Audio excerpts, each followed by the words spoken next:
കുറച്ചധികം സാധനങ്ങൾ അവിടെ ഉണ്ടാക്കുന്നുണ്ട്. നമുക്ക് ഒരുമിച്ച് പോയി അത് ഉണ്ടാക്കിയാൽ. ആര്യമ്മയുടെ കുറെ നാളത്തെ ആഗ്രഹമല്ലേ എന്റെ കൈകൊണ്ട് ഉണ്ടാക്കിയ ഭക്ഷണം പറയല്ലോ. അതെ അല്ലേ? എല്ലാരോടും ഒന്ന് പറഞ്ഞു കൊടുക്കുക എന്റെ എന്തൊക്കെ റെസിപ്പീസ് ആണ് വീട്ടിൽ പരീക്ഷിച്ചിട്ടുള്ളതെന്ന്. ഞാൻ പറയാം ഞാൻ ഏതൊക്കെയാ പരീക്ഷിച്ചിട്ടുള്ളത്. എന്റെ ഇപ്പോഴത്തെ എല്ലാ കാലത്തെയും ഫേവറേറ്റ് കോവയ്ക്ക. എന്റെ അമ്മയെ ആ കോവയ്ക്ക അങ്ങനെ ഉണ്ടാക്കിയതിന് ശേഷം പിന്നെ ആ കോവയ്ക്ക വേറെ ഒരു രീതിയിൽ ഞാൻ ഉണ്ടാക്കിയിട്ടില്ല.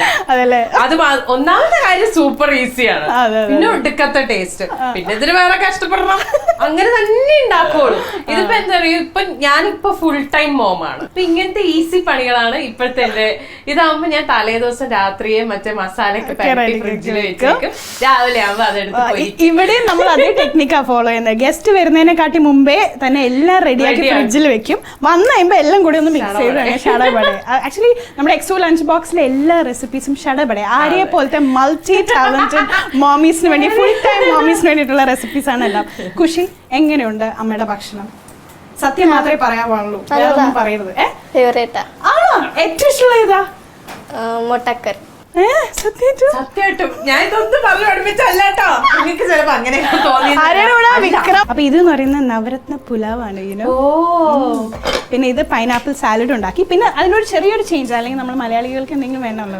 ഉണ്ണിയപ്പം ഉണ്ടാക്കിയിട്ടുണ്ട്. ദിവാലി ആയതുകൊണ്ട് ഉണ്ണിയപ്പം ഉണ്ടാക്കിയിട്ടുണ്ട്. നെക്സ്റ്റ് റെസിപ്പി എന്ന് പറയുന്നത് ഖുഷി ബേബിക്ക് ഒരു സിമ്പിൾ ലഞ്ച് ബോക്സ് റെസിപ്പിയാണ്. അതായത് ഇവിടെ വരുന്ന പിള്ളേർക്കൊക്കെ പെട്ടെന്ന് നമുക്ക് ഉണ്ടാക്കാൻ പറ്റുന്ന, സ്കൂളിൽ കൊണ്ടുപോകാൻ പറ്റുന്ന ലഞ്ച് ബോക്സ് റെസിപ്പീസ് ആണ് ഞാൻ പറഞ്ഞു കൊടുക്കുക. അതായത് അമ്മമാർക്ക് വേണ്ട, പക്ഷെ പിള്ളേർക്ക് ഉണ്ടാക്കാൻ പറ്റൂല. അതാണ് സംഭവം. അമ്മമാര് ബിസി ആയി കഴിഞ്ഞാൽ അമ്മ ഇന്ന് ഞാൻ ഉണ്ടാക്കിക്കോളാം എന്ന് പറഞ്ഞിട്ട് പോയി ഉണ്ടാക്കാൻ പറ്റുന്ന റെസിപ്പീസ് ആണ് ഇതൊക്കെ. ആ കട്ടിൽ നിന്നൊന്ന് രാവിലെ പൊക്കാൻ പറ്റുന്ന അറിയാം. അപ്പോഴാണ് കുക്കിംഗ് എന്നൊക്കെ. ഇതാണ് സംഭവം. സാഗു ഇഷ്ടമാണ്. സാബുദാന. സാബുദാന വട എല്ലാം ഉണ്ടാക്കില്ലേ നമ്മൾ സാബുദാന. അപ്പൊ ചൗവരിയാണിത്. എന്താണ് എന്നെ നോക്കുന്നത്?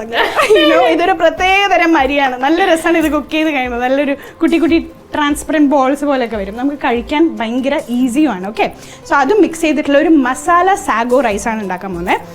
അപ്പം ആദ്യം തന്നെ പാൻ ചൂടാക്കാം. നമ്മൾ കേരളം കണി കണ്ടുകൊണ്ടിരുന്ന ഒരു നന്മയുണ്ട്, കുറച്ച് നന്മ അങ്ങോട്ട് ഇട്ടിട്ട് നമ്മളങ്ങ് തുടങ്ങാണ്. എങ്ങനെയാണ് സ്കൂളിലേക്ക് കൊണ്ടുപോവാ ലഞ്ച് ബോക്സിൽ? Tomato rice. Tomato rice. പിന്നെ ഇവരുടെ സ്കൂളില് നോൺ വെജ് പാടില്ല. ഓക്കെ, മുട്ട പോലും പാടില്ല. അങ്ങനെ എന്റെ ഹൃദയം ചെറുതായിട്ടൊന്ന് തകർന്നു. അല്ലെങ്കിൽ ഒരു മുട്ട പൊരിച്ചതേനും വെച്ച് എന്തേലും അഡ്ജസ്റ്റ് ചെയ്യാറുണ്ട്. അപ്പൊ അതൊന്നും നടക്കില്ല, ഓൺലി വെജിറ്റേറിയൻ.